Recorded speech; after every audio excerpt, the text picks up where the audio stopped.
me escuchan bien, ¿cierto? Sí, Sí, señor. señor. Y Juanpa, Listo, bueno. Bueno, muchachos, buenas tardes. Gracias por estar aquí en esta presentación que personalmente pues la considero significativa. Y para los que no me conocen o para el término de grabación, pues mi nombre es Juan Daniel Castrillón, residente de tercer año de Medicina Interna de la Universidad Cooperativa de Colombia. Y hoy vamos a hablar sobre este tema, sobre el trombo intraventricular izquierdo agudo posterior al infarto de miocardio, algunas consideraciones generales también por fuera de este diagnóstico, en el cual pues esperamos que al final de la presentación podamos tener un poco más de orientación frente a qué hacer cuando se sospeche y se presente esta condición. Entonces, para ambientar un poco el tema, vamos a empezar con un breve y resumido caso clínico. Paciente de 75 años, quien es conductor, hipertenso, está en el antecedente pues, de tabaquismo, sedentario, obeso. Consulta al servicio de urgencias por un dolor precordial de 2 horas de evolución,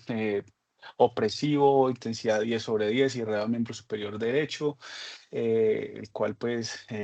tiene sensación de muerte inminente para el paciente, lo hace consultar a urgencias y allí, dentro de otros exámenes, realizan un electrocardiograma, unas troponinas, las cuales están positivas. El electrocardiograma del paciente evidencia con claridad una elevación del ST desde B1 hasta B5 y se hace un diagnóstico de un síndrome coronario agudo con elevación del ST en cara anteroseptal. Este paciente es llevado tempranamente a una intervención con la percutánea donde se identifica una lesión en el ascendente anterior. Allí instauran un stent, reperfunden al paciente con una adecuada reperfusión,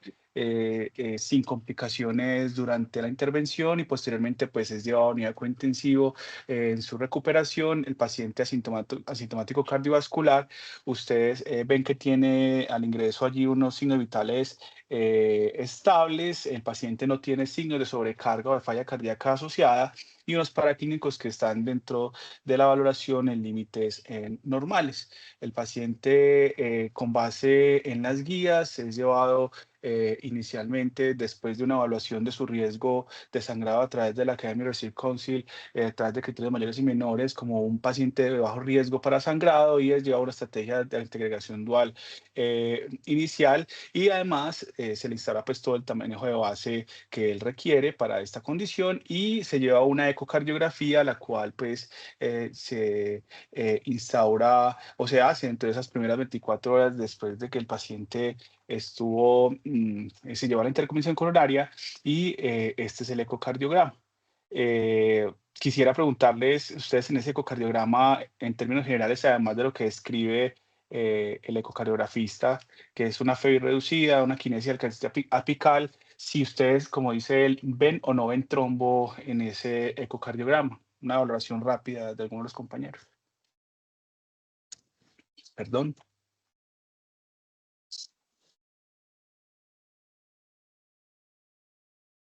Wanda, es que la verdad es que ver un trombo es a veces de las cosas más difíciles, a veces no se ve tan fácil. Gracias, Juanma. Ese es el mensaje principal, ¿cierto? Realmente debe ser alguien entrenado. A veces es difícil inclusive valorar el mismo Apex dependiendo pues, del equipo y del entrenamiento de la persona, pero digamos que el ecocardiografista en este caso no identificó, por más que se vea una reflexión allí y una clara aquinesia apical, no detectó claramente un trombo ventricular izquierdo. Entonces, este paciente nos genera una serie de preguntas que brevemente, en una cuestión de 1 o 2 minutos, algunos compañeros que quiera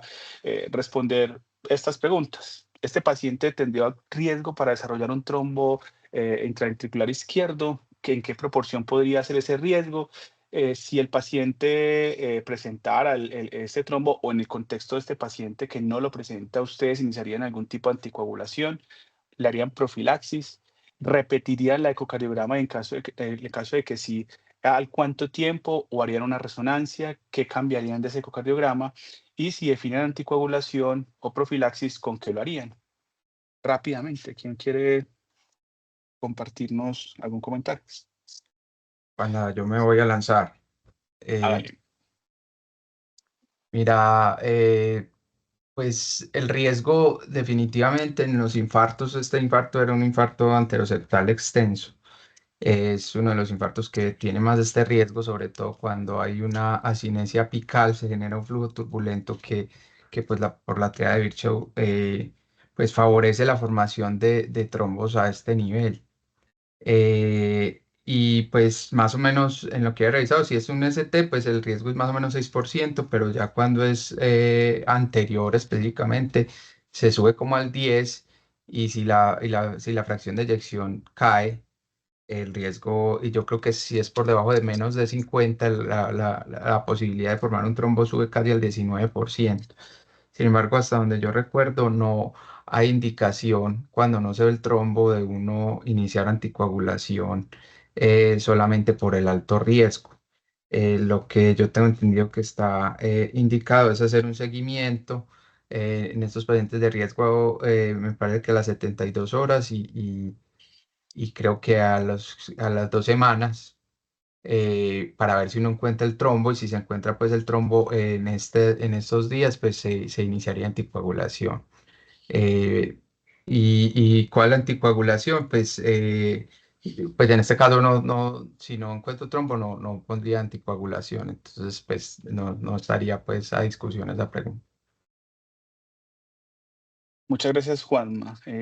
No sé si hay algún compañero que quiera hacer otro comentario brevemente o continuamos. Juanda, yo quería agregar una cosita. Jairo, claro. En la era en la que estamos ahora, que cada vez es más rápido la angioplastia, pues la aparición de estos trombos es cada vez menor cerca a la incidencia que mencionaba Juan Manuel.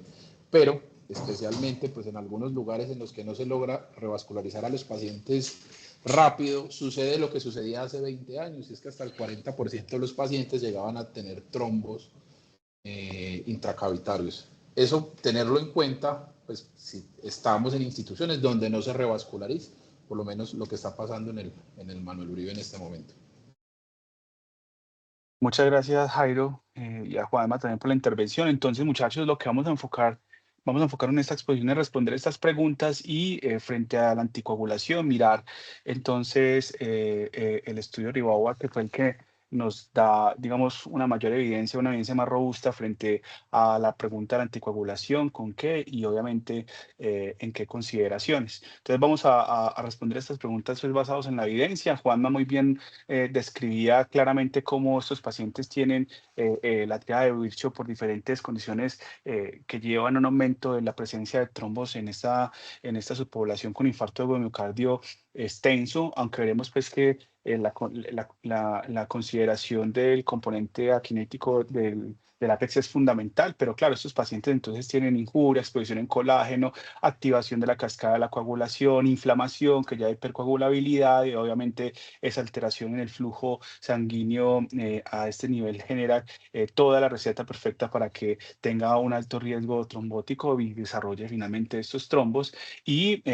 Jairo lo mencionaba y vamos a mirarlo con base en publicaciones. Esta publicación de JAMA del 2018 nos mostraba ese fenómeno que bien demostraba Jairo frente al cambio en la incidencia del trombo intraventricular después de la instauración en los años 80 de la intervención coronaria percutánea, y cada vez que se ha afinado un poco más los tiempos y los tratamientos para el infarto de miocardio, pues esas incidencias han venido en descenso y dependerá, obviamente, en esta nueva era de con qué imagen se hace el diagnóstico del trombo o la identificación del trombo intraventricular izquierdo en el paciente post-IAM, pues se tendrá una mayor o menor incidencia. Aquí vemos, por ejemplo, como un ecocardiograma, la incidencia puede ir desde el 4, pero también hasta el 21%, dependiendo del estudio que usted evalúe, y con el gol estándar, que en este caso es una resonancia magnética nuclear contrastada, vemos unas incidencias que pueden ir desde el 6 hasta el 26%, y estos son los porcentajes que teníamos en ese momento cuando no teníamos esas intervenciones tempranas y el enfoque que actualmente le damos al infarto de miocardio. Sin embargo, si bien hay variabilidad, sigue siendo una entidad frecuentemente encontrada en estos pacientes con infarto agudo de miocardio, en especial cuando tienen factores de riesgo. Entonces, hablamos que en una era pre-PSI teníamos una incidencia promedio del 33% y en la nueva era alrededor del 10%, como bien lo mencionaba Juan Manuel. Y entonces, ¿cuándo pensar o cuáles son los pacientes que tienen ese riesgo más aumentado de desarrollar estos trombos? Entonces, estas dos publicaciones son interesantes, se las dejo para que las revisen, son las más recientes, una revisión sistemática que se publicó en la revista Heart del grupo del British Medical Journal, muy completa, y adicionalmente pues la posición de un grupo de la American Heart Association que nos habla de estos factores de riesgo. Uno, ¿quiénes tienen riesgo de desarrollar un trombo intraventricular izquierdo? Entonces, son aquellos pacientes que tienen un infarto de cara anterior, un paciente que tenga una miocardiopatía y que esa miocardiopatía es dilatada, tenga algunas de sus consideraciones. Ejemplo, en Colombia debemos siempre tener en cuenta y tienen un mayor riesgo de desarrollar estos trombos los pacientes que tienen enfermedad chedásica. También se han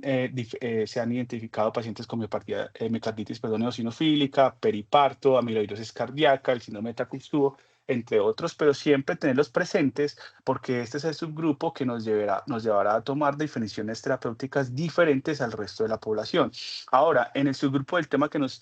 trae hoy, con infarto agudo de miocardio, ¿cuáles son las condiciones que aumentan ese riesgo de desarrollar trombo? El tamaño del infarto, bien lo definió muy bien Juanma, la cinesia y cinesia apical es uno de los que más aporta ese riesgo, la presencia asociada a estas condiciones de un aneurisma también aumenta el riesgo, si tiene FEBI reducida el paciente y el tiempo de la reperfusión, el cual está establecido que el riesgo crece exponencialmente para el trombo cuando se va más allá de 6 horas después del inicio del dolor del paciente. Y esto nos lleva a que estos subgrupos, como lo vemos aquí en la recomendación del grupo, perdón, de las diferentes guías, esta es de la revisión del 2025, vemos como los pacientes con infarto de cara anterior y los pacientes con estas miocardiopatías dilatadas tienen una recomendación de iniciar, en el caso de que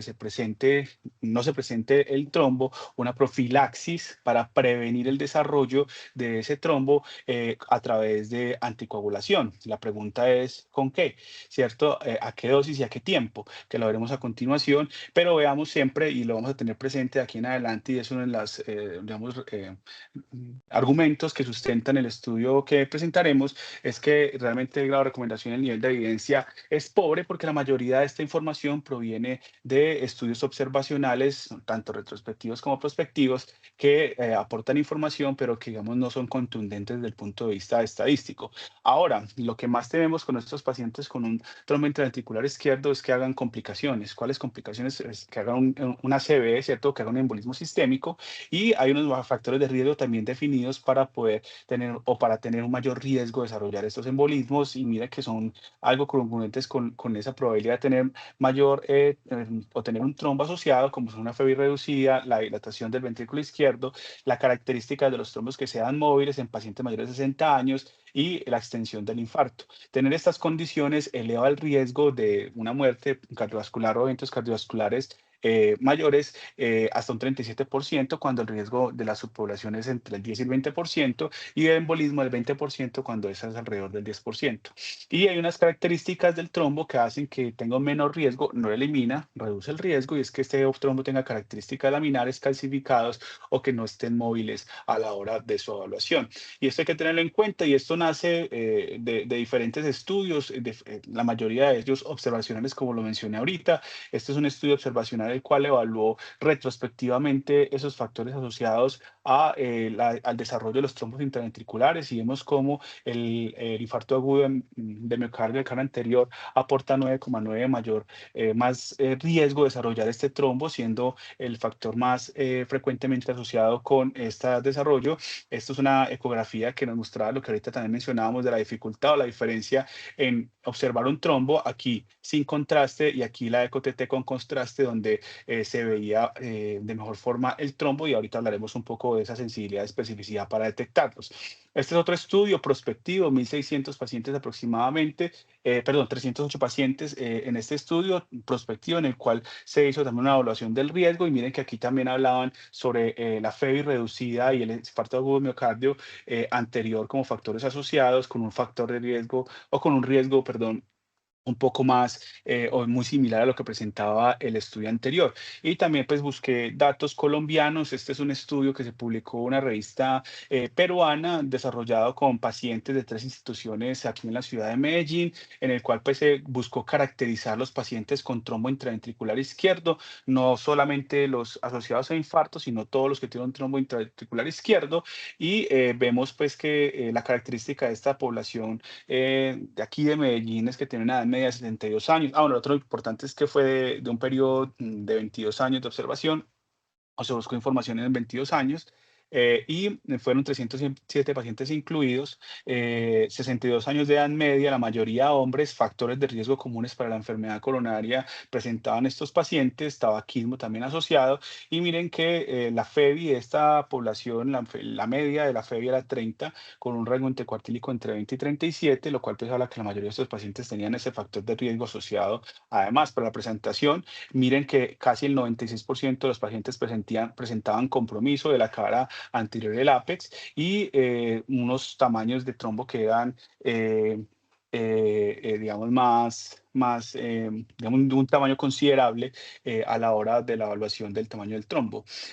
Miren que la mayoría de los pacientes tenían infarto de miocardio. El 80% de esos pacientes tenían elevación del ST, pero una proporción importante no tenían elevación del ST, y esto es una consideración importante porque veremos que también se incluyó dentro del estudio PIVAWAR. Adicionalmente, las cardiomiopatías que se presentaron asociadas, la dilatada idiopática en el 7.5%, valvular hipertensiva 5%, y las que tienen factor de riesgo independiente, como ahorita mencionamos, también estaban presentes. De estas, el 30% embolizaron, lo cual habla de una proporción elevada de esa embolización con base en lo que vimos ahorita del riesgo basal de estos pacientes. Adicionalmente, importante, cuando hicieron una regresión o se ajustaron pues las asociaciones frente a esa probabilidad de desarrollo de embolia en estos pacientes colombianos, veamos que la afectación del ápex aumentó el riesgo un 89%, y no hubo diferencias ante la resolución del trombo cuando se evaluó heparinas de bajo peso molecular hospitalarias versus warfarina en esa subpoblación, como vemos aquí en estos intervalos que atraviesan la unidad. Entonces, la otra pregunta que hacíamos es, además de identificar si había riesgo o no, es cuál imagen hacemos, ¿cierto? Entonces, acá tenemos las sensibilidades, especificidades y los valores predictivos de estas pruebas. Realmente la ecocardiografía sin contraste tiene una sensibilidad muy pobre, ¿cierto? Muy baja. Mejora algo cuando le aplicamos contraste a esta subpoblación, y no hay mucha diferencia, inclusive inferior al contraste del ECO-TT frente a la transesofágica, y muy parecida a la ECO-TT. Entonces, digamos que la ecografía tiene una sensibilidad baja, una especificidad considerable, y definitivamente el gold estándar para el diagnóstico de estos trombos es la resonancia magnética nuclear contrastada. Aquí vemos pues diferentes imágenes de cómo se visualiza tanto en la ecocardiografía con y sin contraste como la resonancia magnética nuclear. Digamos que la consideración importante frente a la ecocardiografía con contraste es que acá utilizan solución salina, pero realmente ese contraste es un contraste especial que no está frecuentemente disponible en el país realmente, y por lo cual tenemos la limitación de esa segunda prueba o de esa mejoría en la sensibilidad a la hora de detección, perdón, del ecocardiografista a través de un eco-TT. Pero pues tenemos resonancia magnética. Obviamente en la práctica clínica diaria lo que utilizamos es la ecocardiografía transtorácica. Siempre estos pacientes post-IAM, pues en la medida de lo posible van a acceder a una primera ecocardiograma durante las primeras 24 horas, y lo que les preguntaba es si esa ecografía es negativa, debemos repetirla sí o no, y qué evidencia hay al respecto. Antes, mencionando que hay diferentes estudios, esto es una revisión sistemática y metaanálisis que evaluaba la diferencia de la evaluación del trombo en los pacientes a través del eco con y sin contraste y la resonancia magnética cuando se combinaban las técnicas, y realmente no hubo una diferencia estadísticamente significativa. Sin embargo, pues tenemos que acudir a la sensibilidad y especificidad, puesto que que es el estudio más grande que evaluaba esto, tenía heterogeneidades muy grandes, y por lo cual pues la interpretación debe ser limitada de los de los hallazgos. Entonces, ¿cuál imagen? Pues un ecocardiograma se debería de hacer cuando un paciente se presenta con una enfermedad, un infarto de miocardio en estos pacientes las primeras 24 horas y siempre hacerlo de rutina. Y siempre considerarlo que cuando estos pacientes no se identifique un trombo y haya altos los factores de riesgo mencionados, ¿cierto? Las características de un infarto anteroapical, la incidencia del APEX, que tengan neurismas asociados, que tenga un estado inflamatorio bastante marcado, una fracción de eyección reducida, deberíamos de repetir una imagen que pues, la recomendación de los documentos y guías es hacer una ecocardiografía contrastada o en caso tal una resonancia cuando no se encuentre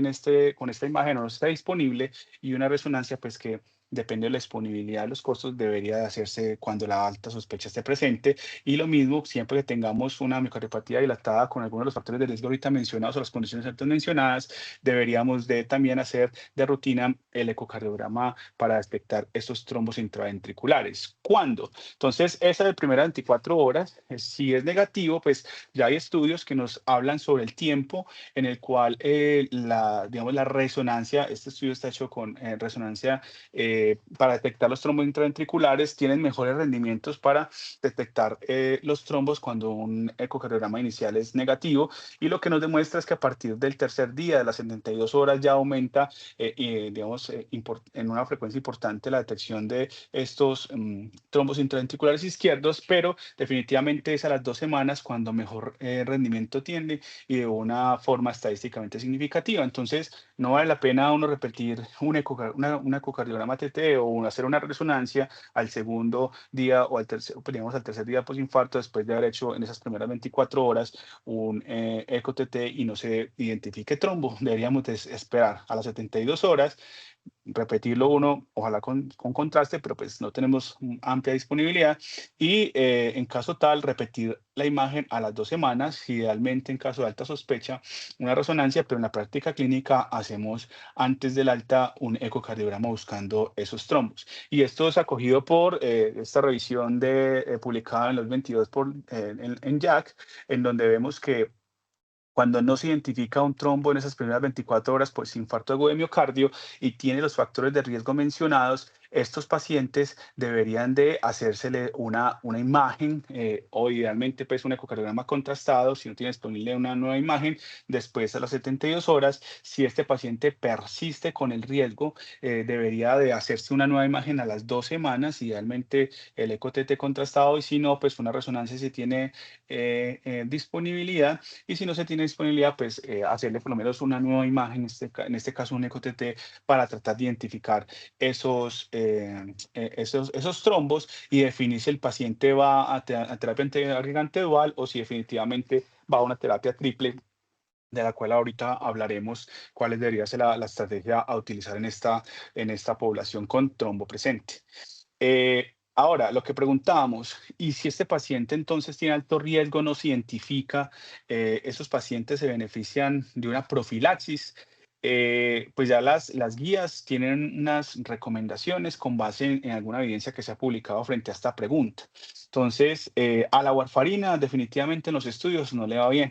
Este es un estudio, una revisión sistemática con metaanálisis publicados con este fin de identificar profilaxis a través de warfarina en pacientes en los cuales no se detectó trombo, pero que tienen alto riesgo de desarrollarlo. Finalmente se incluyeron 4 estudios que nos mostraba que frente a la presencia o a la posibilidad que el paciente desarrollara una stroke, muriera o el sangrado, evidencia que definitivamente el uso de la warfarina no mostraba diferencias estadísticamente significativas entre el stroke y la muerte, y sí un aumento en el sangrado de 1.56 veces mayor riesgo de presentarlo cuando se usaba al paciente con warfarina. Es por eso que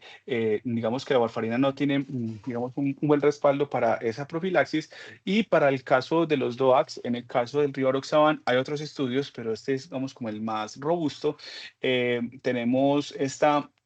este ensayo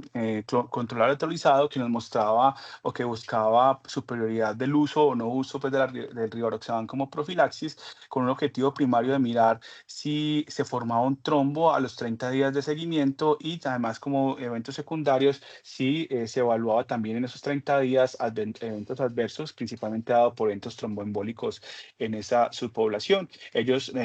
autorizaron dos grupos igual, pues 1 a 1, ambos grupos, y la característica importante era pacientes con infarto de miocardio anterior, todos llevados a intervención coronaria percutánea, y se dividía en dos subgrupos, rivaroxaban 2.5 2 veces al día, y ambos grupos con una terapia dual,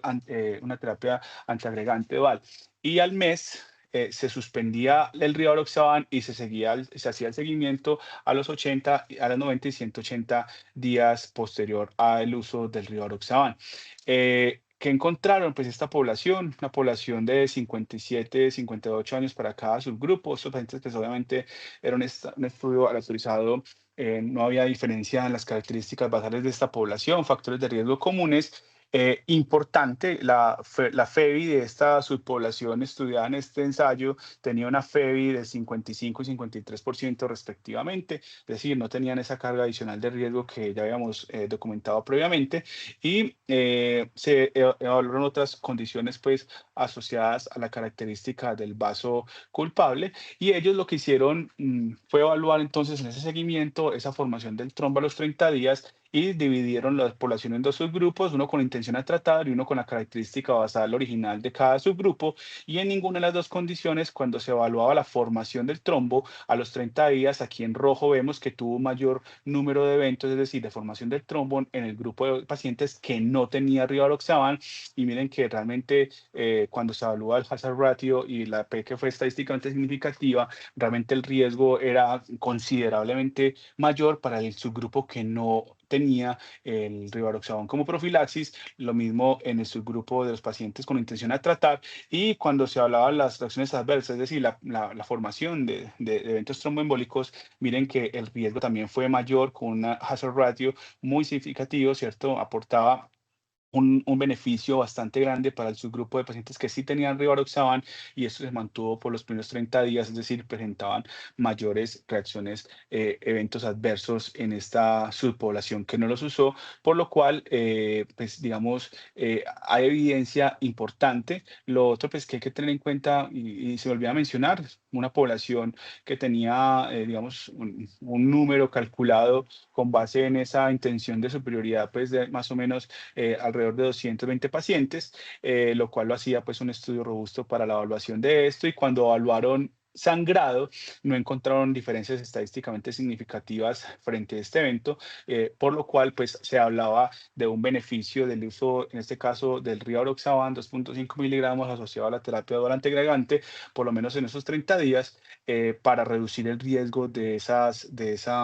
la formación de estos trombos en esta población de alto riesgo. Y esto ha llevado a que diferentes guías, en este caso, cuando se evalúa la prevención de la formación de estos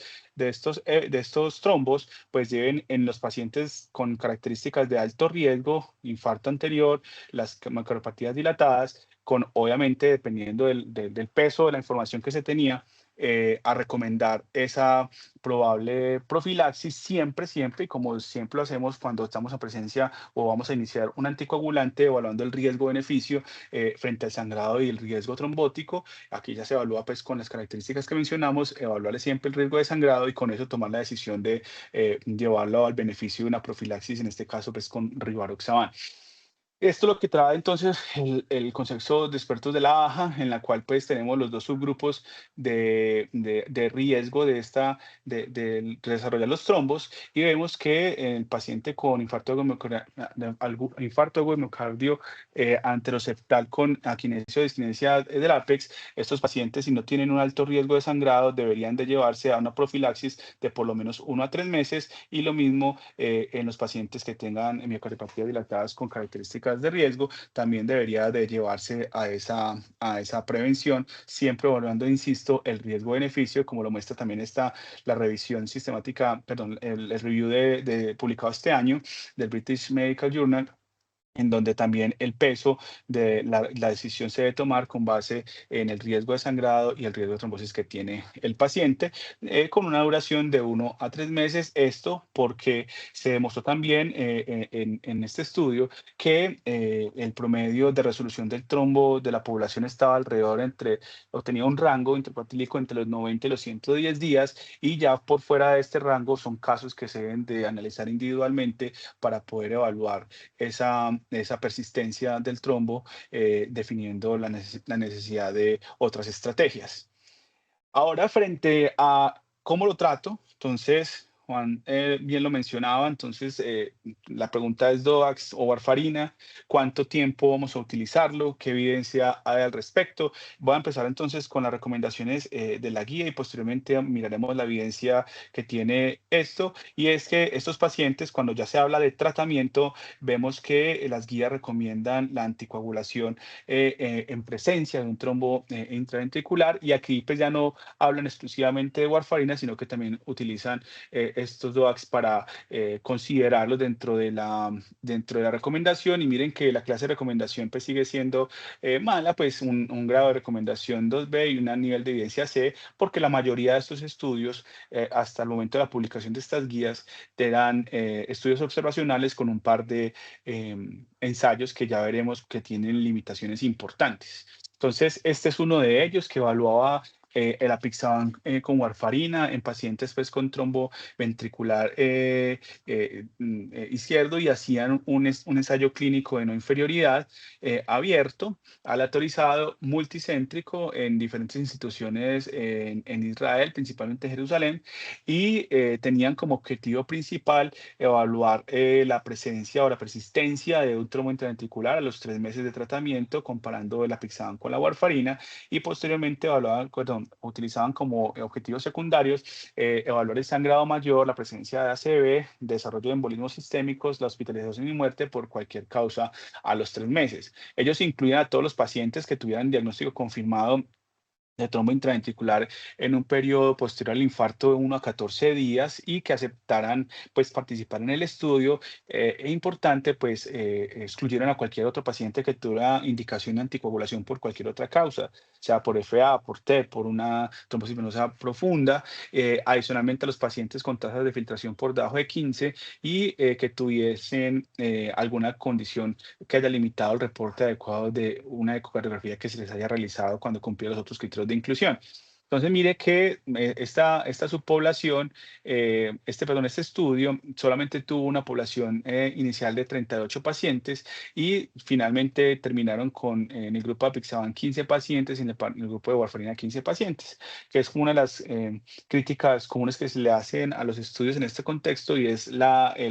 robustez, el tamaño de las muestras, que generalmente es limitado. Para el caso de la apixaban utilizaron 5 miligramos 2 veces al día, y fue modificada la dosis en presencia de pacientes mayores de 80 años con peso menor a 60 que tuvieron una creatina mayor a 1.5, y siempre se hacía terapia puente, y en la mayoría de los estudios que estamos relatando, terapia puente con enoxaparina. En el caso de la warfarina se hizo seguimiento por 3 meses, y las características basales de esta población nos habla de una población de 57 años. Adicionalmente, la mayoría eran hombres. Factores de riesgo típicos para estos pacientes con enfermedad coronaria. Y miremos que la tasa de filtración, perdón, la fracción de eyección que presentaban estos pacientes en promedio era de 36%. El tamaño, pues era un tamaño considerable, casi alrededor de los 2 milímetros. Adicionalmente, midieron si hubo un cambio después en el seguimiento a los 3 meses de esa fracción de eyección inicialmente encontrada, y no encontraron diferencias estadísticamente significativas entre la warfarina y la apixaban. Adicionalmente, cuando hablaban o mencionaban ese objetivo primario de resolución del trombo, ellos encontraron que la apixaban no fue inferior a la warfarina, con un porcentaje de resolución del trombo a los 3 meses del 94% versus 93%, y fue estadísticamente significativo cuando se evaluó la no inferioridad entre estos dos subgrupos, sin diferencias en ninguno de los objetivos secundarios que mencionamos inicialmente. Obviamente esto ya nos hablaba de una no inferioridad, pero un estudio con un peso desde el punto de vista estadístico limitado, y si bien fue multicéntrico, también estuvo confinado a una población israelí. Este es otro estudio que realmente mencionan en casi todas las revisiones. Sin embargo, voy a empezar por una crítica importante, y es que por más que pregunté, consulté y busqué el estudio original y completo que reportaban, solamente encontraba este documento, el cual pues tenía el título que todos utilizaban, la referencia que todos utilizaban, pero me encontré que era una carta al editor con la mención de los datos del ensayo, pero no la publicación per se, a pesar de que estaba pues registrado inclusive, pero no encontré una publicación original del mismo. Sin embargo, aquí se hacía un resumen completo de lo que incluía el mismo, y se hizo pues un estudio denominado No LVT Trial, el cual pues evaluaba la anticoagulación. En este caso, veremos que fue un estudio realizado con población de Egipto y Bulgaria, un ensayo clínico multicéntrico autorizado, y que buscaba como objetivo principal la resolución completa del trombo interventricular comparado, evaluado al mes 1, 3 y 6. Los efectos, los objetivos secundarios similares a los que se evaluaron en el principal, en el estudio previo, y se incluyeron todos esos pacientes que tuvieran un diagnóstico de un trombo nuevo intraventricular. Se excluyeron los pacientes con tasas por debajo de 50 que tuvieron otra indicación de anticoagulación por otro motivo, y finalmente evaluaron y compararon la warfarina contra rivaroxaban en una relación 1 a 1, como digamos la intervención a comparar en este trial. La mayoría de los pacientes fueron pacientes con infarto agudo de miocardio, el 84%, pero incluyó otra subpoblación, una fracción de eyección de 36.11, pues con un rango que da para una fracción de eyección reducida, y un tamaño del trombo también, digamos, considerablemente en la media, pues evaluado grande, y mostraban cómo ese rivaroxaban comparado con la warfarina frente al seguimiento que se hizo al mes 1, al mes 3 y al mes 6, mostraba una menor frecuencia, una mayor resolución del trombo comparado con la warfarina, y a la hora de mostrar las complicaciones, principalmente el desangrado, el stroke y otros eventos tromboembólicos, pues la diferencia fue considerablemente a favor del uso del rivaroxaban en esta subpoblación con infarto agudo de miocardio. Y este es un metaanálisis que mostraba también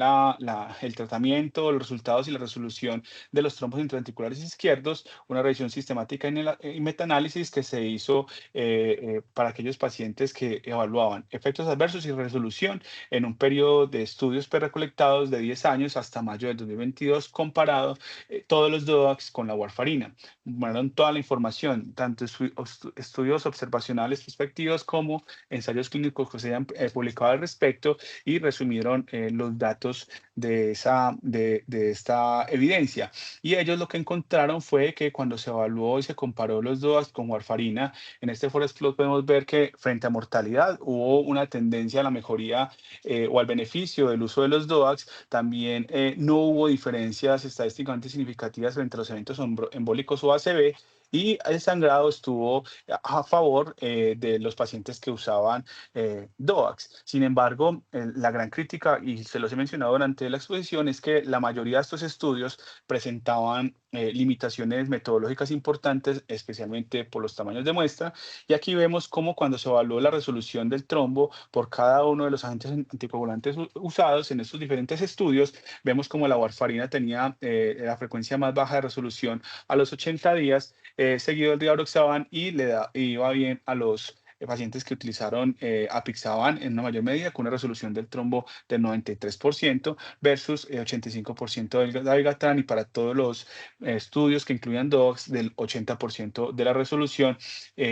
con una media de seguimiento de estas subpoblaciones entre 3 y 6 meses.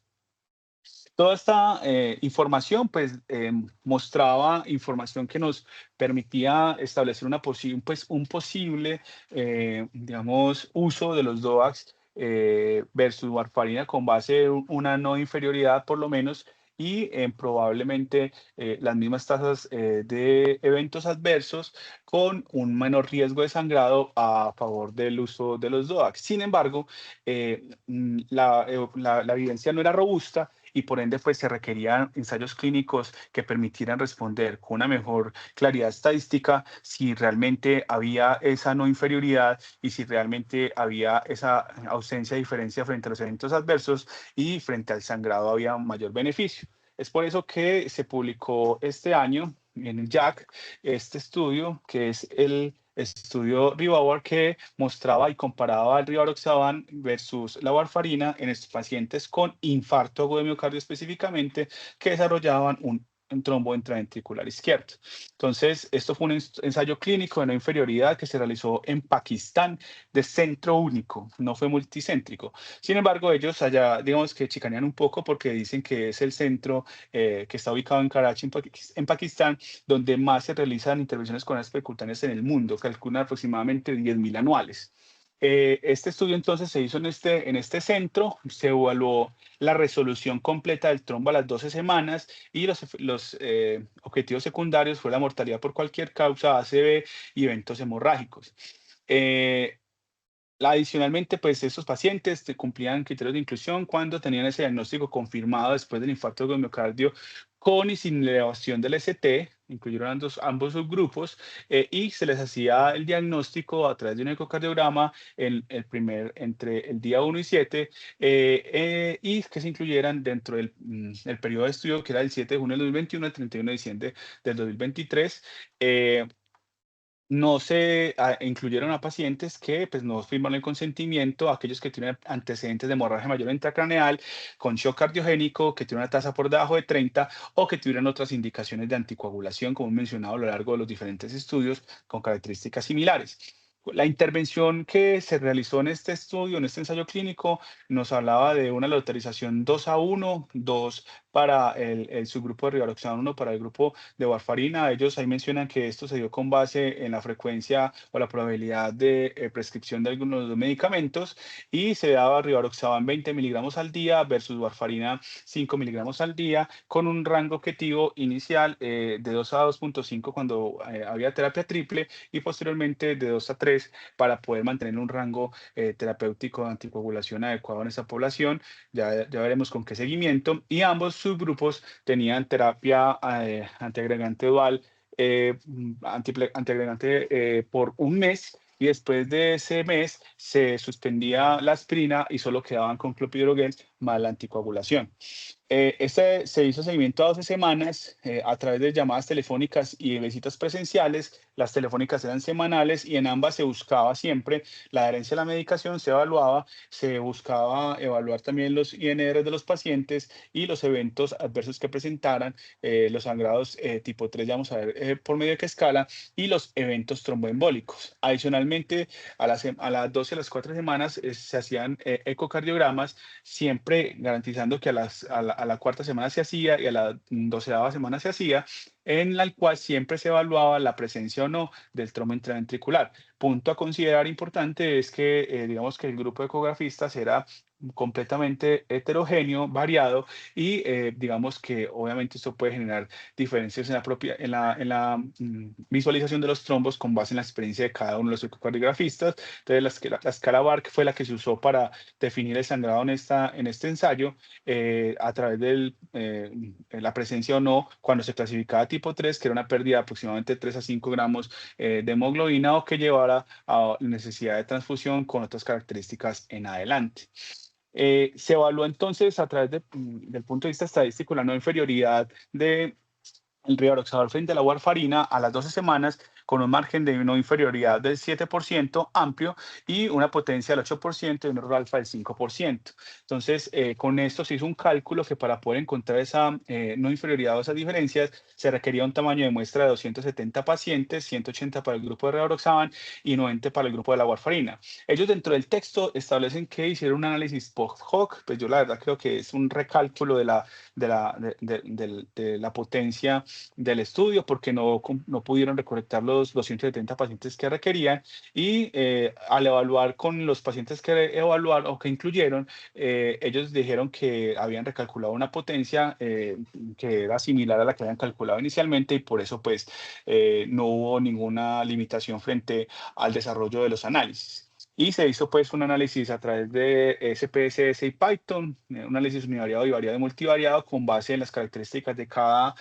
variable y utilizando pues adecuadamente las pruebas estadísticas requeridas, pero sí se hizo una estratificación, digamos, frente a la edad, el sexo, el tipo de infarto, el estado, si tenía o no intervención coronariana percutánea, el número de vasos afectados y la fracción de sección del ventrículo izquierdo que tenían cada uno de los pacientes. Entonces, digamos que importante del protocolo del ensayo es que se mantuvo un número importante del estudio original o de la letración original en el seguimiento para las 4 semanas del 95%, para las 12 semanas del 96%, con cumplimiento en estos mismos niveles adecuados de las terapias establecidas para cada subgrupo. ¿Qué encontraron entonces? Entonces, la mayoría eran hombres, una edad media de 54,5 años, digamos que una población, entre comillas, joven para la condición que ellos presentaban, factores de riesgo asociados a la enfermedad coronaria y el 90% tenían infarto agudo de miocardio con elevación del ST. Un 10%, y creo que es considerable, no tenían elevación del ST. La mayoría tenían enfermedad de 3 vasos y la fracción de disección en la mayoría de los casos, 93%, tenía un valor por debajo del 35% y pues con base en los criterios de exclusión, pues las tasas de filtración solo llegaban hasta un estadio 3 con base en su tasa de filtración glomerular. Importante. La mayoría de los pacientes tuvo una aleatorización con base en el hallazgo del trombo y la definición del riesgo del paciente en las primeras 48 horas. Frente a los resultados clínicos, recordemos que el principal, resolución del trombo, compararon 4 semanas y 12 semanas. Entonces, los resultados clínicos no se encontró diferencias estadísticamente significativas cuando se evaluaban estos son los secundarios, perdón, todas las causas de mortalidad, ACV y sangrado entre el grupo de rivaroxaban y warfarina. Sin embargo, creo que es importante comentarlo que si bien es un estudio que buscaba como objetivo primario la resolución del trombo, sería interesante evaluar estas diferencias que había en frecuencia neta entre los eventos cardiovasculares, la mortalidad por eventos cardiovasculares o por cualquier causa, la ACV y el sangrado mayor, comparado con warfarina, porque realmente hubo una mayor frecuencia en el rivaroxaban. Uno se preguntaría que cuando se haga el cálculo para encontrar diferencias frente a un objetivo primario de este subgrupo, pues si esta diferencia realmente no sería estadísticamente significativa o clínicamente relevante, que también es importante a la hora de definirlo, porque si estamos buscando la resolución del trombo para evitar estos eventos, pues definitivamente fueron más frecuentes con el rivaroxaban. Frente a la resolución del trombo, miremos que a la 4ª semana, cuando se evaluó, sí se encontró una diferencia estadísticamente significativa a favor del rivaroxaban versus la warfarina en esa 4ª semana, del 20 al 8,3%, estadísticamente significativa. Es decir, entre comillas, a favor de este rivaroxaban, y frente a las 12 semanas, pues esa diferencia ya se había igualado, no fue estadísticamente significativa y muy similar entre ambos grupos. Uno podría decir acá que los pacientes con rivaroxaban pues se benefician probablemente, en caso de requerirlo, de una anticoagulación con efecto más temprano comparados con el grupo de warfarina, y es algo que uno podría también considerar frente a estos resultados. Ellos publican pues la gráfica de no inferioridad, acá con el margen de no inferioridad, donde se comprueba la no inferioridad a las 12 semanas e inclusive, comillas, una superioridad en la evaluación o la diferencia entre warfarina y rivaroxaban en esas 4 primeras semanas comparado con la de las 12, pero definitivamente pues hubo no inferioridad del rivaroxaban frente a esa warfarina, y esto pues es un ejemplo de lo que uno busca evaluar allí cuando son equivalentes, cuando se evalúa ese riesgo de no inferioridad, y la superioridad cuando el rango de evaluado, como en este caso, todo estaba por encima de ese margen de no inferioridad. En la evaluación de los subgrupos, hay que resumirlo, en ninguno de los subgrupos hubo una diferencia absoluta estadísticamente significativa frente a la resolución del trombo a las 12 semanas por lo cual pues no se establece una diferencia frente a la anticoagulación en los subgrupos, sea en la sumatoria total de los pacientes. Eso tal vez también considerar la N de cada uno de ellos, que como vemos pues no fue muy amplio. Ellos llegan a esta conclusión, ellos hablan de que el rivaroxaban es una alternativa eficaz, no inferior, y más sencilla de usar que la warfarina en los pacientes que tengan un trombo ventricular izquierdo, especialmente en donde se requiere una rápida resolución del trombo. Cuando uno analiza las fortalezas del estudio, es un ensayo el cual pues fue autorizado y es el que tiene más pacientes comparado con los demás que se han publicado hasta el momento frente a esa valoración de la resolución del trombo y sus posibles efectos secundarios. El 95% de la población cumplió a cabalidad y estrictamente el protocolo. Uno podría ver también esto con el vaso medio lleno, porque uno podría decir con esas diferencias o esa frecuencia tan baja frente a otros eventos, pues un 5% podría ser considerable. Eso hay que tenerlo en cuenta en el análisis. Y no se limitó pues a un solo subtipo de infarto de miocardio, sino que se incluyeron todos los que se presentaran con el diagnóstico y la presencia del trombo. Y hubo un rigor metodológico estadístico que se considera importante en el cumplimiento del mismo. Se limita, claro, hay limitaciones para su valoración su valoración externa del estudio, pues fue un solo centro, ¿cierto? Por más grande que sea esta institución, esto limita un poco, no quiere decir pues que limite la extrapolación de los mismos, pero pues hay que tenerlo en consideración. Ese cegamiento inicial, esto fue abierto, realmente limita también la intencionalidad o no de identificar la resolución en los dos subgrupos a la hora de definir quién tenía o quién no tenía el rivaroxaban o la warfarina. Los únicos que estaban cegados eran los ecocardiografistas en los seguimientos, pero al inicio no se dio frente a los tratamientos. Obviamente el desequilibrio frente a los dos subgrupos pues también es importante, idealmente podría haber sido uno a uno identificarlos, y un seguimiento que si bien es importante a las 12 semanas, pues no sabemos más allá qué podríamos encontrar frente a estos dos subgrupos. El evento pues o los eventos de resolución se dio en una frecuencia baja, y esto pues limita con base en el tamaño muestral calculado inicialmente, pero pues ellos hablan de una persistencia del poder del estudio. Y finalmente siempre valorar que el desenlace evaluado aquí era resolución del trombo, que es una variable ecográfica. Uno se preguntará posteriormente cuando se evalúe la muerte cardiovascular por cualquier causa como objetivo primario y la necesidad de una mayor frecuencia de casos identificados, pues qué resultados tendremos frente a estas dos intervenciones. La población joven, como mencioné durante la exposición, y un equipo de ecografistas diferentes que pues puede limitar la identificación o no, o el tiempo al mismo, a la identificación de esos trombos en los pacientes, y no se usó pues el contraste ni la resonancia magnética. Sin embargo, pues digamos que en la práctica clínica diaria el uso de la ecocardiografía es lo que hacemos en nuestras instituciones. La pregunta entonces que yo tenía para ustedes es si estos datos cambian para ustedes la práctica clínica, o qué consideraciones tendrían de aquí en adelante a la hora de definir la anticoagulación para un paciente con trombo intraventricular. Eso era lo que te diría, y pues dejo abierta la discusión.